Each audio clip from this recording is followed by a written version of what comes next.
Welcome to this tutorial on how to edit text. This is really fun and I think you're going to enjoy it.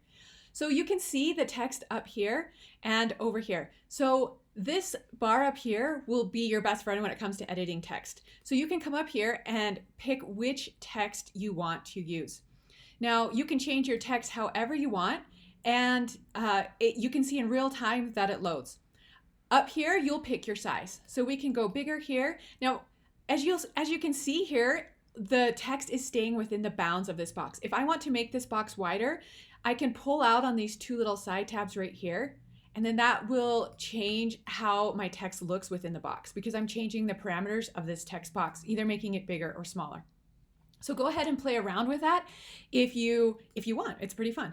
So up here's my size. I can change my size, and up here with this A with the little color bar underneath of it is where I pick my color. So this is where you can come in and you can make your text whatever color you like. So this is really fun. Now you can bold your text. This is where you'll italicize, underline. I have this button clicked right now, and this is making everything uppercase. So if I click on that, now it's lowercase. This is how we do alignment. So if I click on this, now it's left aligned, and I can do right aligned or center. This box up here will make it a list. So it'll add numbers or little dots to make a list. I'm going to click out of that. I don't need that. Now this is your spacing. This will adjust the letter spacing. So this is the spaces between the letters. And this is your line spacing. So this will adjust the size in between the lines of text. So that's good to know. And then this is advanced formatting. I wouldn't play with that. This is transparency. I wouldn't play with that either. Now when you come over here to effects, what you can do is come down here and you can make something curved. You can see that this welcome to the baptism of, I actually made that a curve. And you can tell because this curved box is highlighted in purple, meaning that that is the effect that's happening. And if I scroll down here to the curve size, I can change my curve size right here. I can make it big. And if I go this way, then it changes it to the opposite. So you can play around with that curve size as well.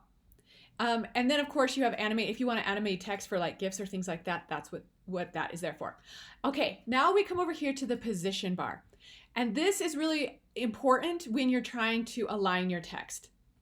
So if I grab all of my text here on this side, I just hold down I just held down my mouse and just drag my mouse over all of this. And now I can make sure that everything is center aligned. Do you see what I did there? So I grabbed all of it and I made sure it was center aligned. Now it messed up my dates and stuff over here because that wasn't grouped. But this is where you make sure that where you can align things visually. So I'm just going to click out of that and click Command or Control Z to undo.